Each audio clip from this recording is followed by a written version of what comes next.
Salut à tous, c'est Audrey, j'espère que vous avez faim. Aujourd'hui, on se retrouve pour une recette super originale et colorée, la quiche au chou romanesco. Vous allez voir que c'est tout bête et je pense que vos enfants vont adorer parce qu'on va faire comme une sorte de petite forêt de sapin, ça va être juste sublime. Avec du jambon, un petit peu de Cantal râpé, c'est fameux, coloré, ultra simple, ça prend très peu de temps à faire. Vous allez vous régaler. Allez, vous êtes prêts? Toutes les étapes en vidéo, c'est parti! Pour cette recette, on aura besoin bien sûr d'un chou romanesco. Il nous faudra 20 centilitres de crème. Ici, j'utilise de la crème liquide entière. Vous pouvez prendre de la léger, de la plus épaisse, semi-épaisse, comme vous voulez. 3 œufs en entier. Là, j'ai choisi d'utiliser des épices cajun. Vous pouvez remplacer, si vous le souhaitez, par du cumin ou du curry, du paprika doux. Peu importe, prenez les épices que vous avez à la maison. Ensuite, il faudra 100 g de râpé au choix. Alors moi, j'ai râpé du Cantal. Voilà, j'avais envie de Cantal, ça change un peu. Ensuite, il faudra 3-4 tranches de jambon blanc, du sel et du poivre. Allez, c'est parti pour cette recette. Et comme d'habitude, j'oublie toujours quelque chose, sinon ça serait pas marrant. Il faudra aussi une pâte feuilletée. Et si vous avez l'habitude d'utiliser une pâte brisée ou autre chose, n'hésitez pas, vous pouvez même la faire maison, ça sera d'autant plus meilleur. Alors je vais commencer par préparer le chou romanesco, rien de compliqué, vous allez déjà venir retirer toutes les feuilles.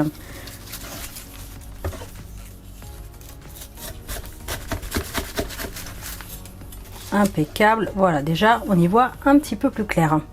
Alors le mien est vraiment tout petit. Si vraiment le chou romanesco vous n'en trouvez pas ou vous n'aimez pas, vous pouvez remplacer par du brocoli, du chou-fleur. On reste dans la gamme évidemment des choux, hein, sinon c'est une autre recette. Donc là ce que je vais faire c'est que je vais bien le laver. Ensuite je vous montre les prochaines étapes.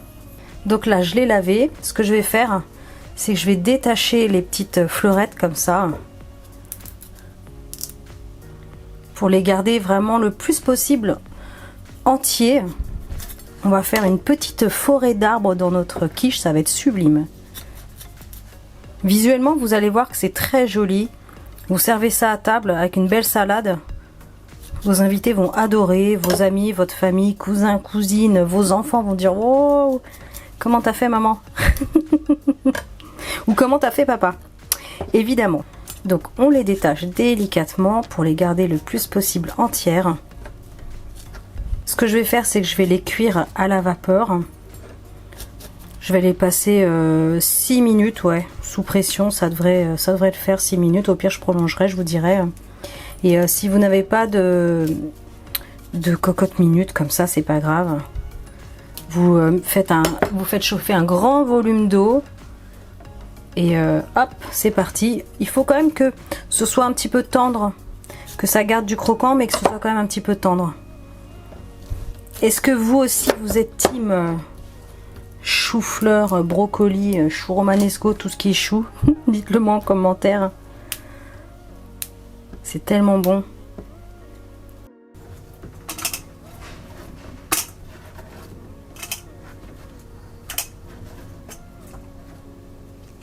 Alors, pendant que le chou romanesco est en train de cuire, ce que je vais faire, c'est que je vais préparer l'appareil. C'est le mélange crème-œuf, tout simplement.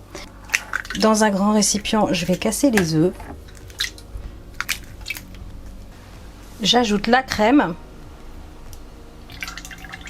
petite pincée de sel, du poivre.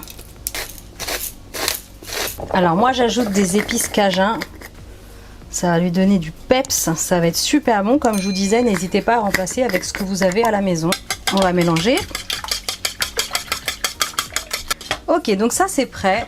Je vais préparer le jambon. J'ai acheté du jambon à la coupe. Je vais venir retirer le gras.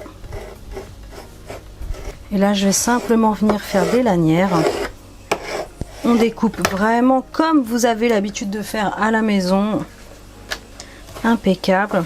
Alors, si vous aimez le chou romanesco, dites-le moi en commentaire. J'ai d'autres recettes super gourmandes, pas que des quiches, à vous proposer. Alors, n'hésitez pas. S'il y a des fans. Il est bien bon ce petit jambon. Pour la team chou romanesco, manifestez-vous. Allez, je fais pareil avec le reste du jambon et je vous montre les prochaines étapes. Donc le chou est prêt, je l'ai mis 6 minutes en cocotte minute. Et c'est impeccable, j'ai regardé, il est bien tendre. Ce que je vais faire maintenant, c'est que je sors la pâte en fait du frigo au dernier moment. Je vais vous expliquer pourquoi. Plus elle est fraîche, plus elle est froide et mieux ça sera, étant donné que moi de mon côté en tout cas je ne la fais pas cuire à blanc. Après vous faites comme vous voulez, si vous avez l'habitude de faire comme ça il n'y a aucun souci, mais moi c'est un gros gain de temps. Et juste la petite astuce, c'est de la sortir du frigo au dernier moment. Vous allez garder une pâte ferme et croustillante.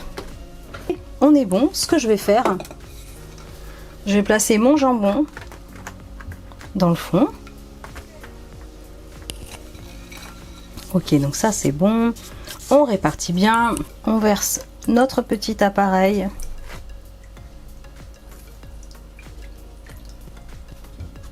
On ajoute les petits choux, alors sans se brûler. Et si vous y arrivez plus ou moins debout, alors ceux qui sont grands, ça va être compliqué, mais c'est pas grave. Sinon vous les couchez, hein. Voilà. On va faire une petite forêt là. Vous allez voir, ça va être canon. Mais même vapeur, moi je le mange comme ça. Des fois je me fais des bols de légumes vapeur. Je sais pas si vous faites ça. Je préfère d'ailleurs les légumes aux féculents en règle générale. Je suis la plus heureuse du monde quand on me fait des légumes. Il m'en faut peu. Et des fois je me fais voilà un petit truc vapeur comme ça avec des carottes, des petits pois. Tout simple. Avec une petite touche de sel, de poivre, des petites épices des fois si j'en ai. Et c'est trop bon quoi. C'est trop bon. Alors là j'en ai un qui est énorme. J'ai trop envie de le mettre au centre celui-là. Ensuite je vais juste rabattre un petit peu comme ça sur les côtés les pourtours de la pâte. Pour faire une petite finition plus jolie. Même si à l'état brut des fois j'aime bien. Laisser tel quel comme ça. Mais là j'ai envie de lui donner une petite forme comme ça. Légère. Allez hop. On me régale. J'adore ça. Les enfants adorent cette recette. Et des fois je la fais avec du pecorino râpé, aromatisé au poivre. Des fois je le fais avec de la mozzarella. Des fois je mets du curry dedans pour lui donner une petite teinte jaune comme ça. Je trouve ça super joli. Là j'ai choisi Cantal. On y va. Hop. Alors ce que je vais faire, ça va partir au four.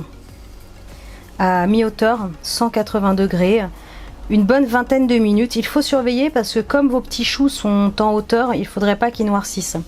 Donc gardez un œil dessus. Je vous dirai exactement de toute façon ce que j'ai fait juste après quand elle sera cuite. Mais il faut compter facile 35 minutes, 40 minutes. Alors moi j'ai un vieux four donc je pense que chez vous, si vous avez un four plus récent, ce sera plus rapide.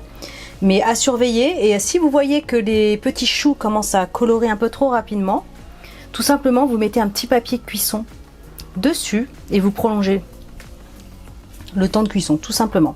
Allez, c'est parti, on va se régaler. À tout de suite. Ok, ça y est, notre quiche fondante au chou romanesco et Cantal est prête. Elle sort du four. Alors, pour vous résumer, elle a fait 15 minutes toute seule, comme ça, sans rien. Et ensuite j'ai prolongé la cuisson de 20 minutes avec une feuille de papier sulfurisé pour pas cramer nos petits choux romanesco.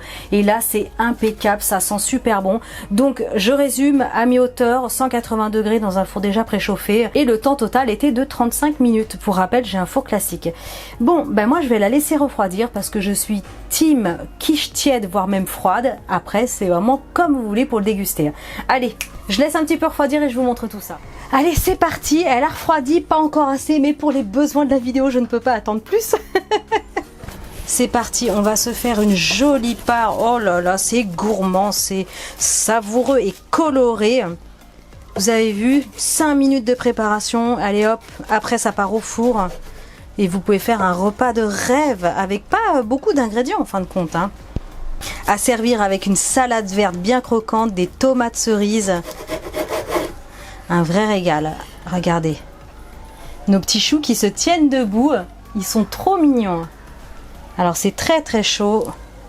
Regardez cette part, franchement, super. Oh là là là là, on va se régaler. Alors ça m'embête parce qu'elle est encore assez chaude, donc je vais littéralement me brûler. C'est parti, dégustation. C'est beau. Ces fameux, nos petits choux cuits à la vapeur. Le jambon, là, superbe, rôti aussi. Je me régale, mais alors je me brûle littéralement, je vais m'arrêter là. Allez, pas assez refroidi pour ma part. Le petit goût de Cantal, là, c'est sublime. Vous pouvez remplacer le fromage, vous pouvez remplacer le jambon, même si vous le souhaitez, par des petits morceaux de poulet. Franchement, foncez, c'est customisable à volonté.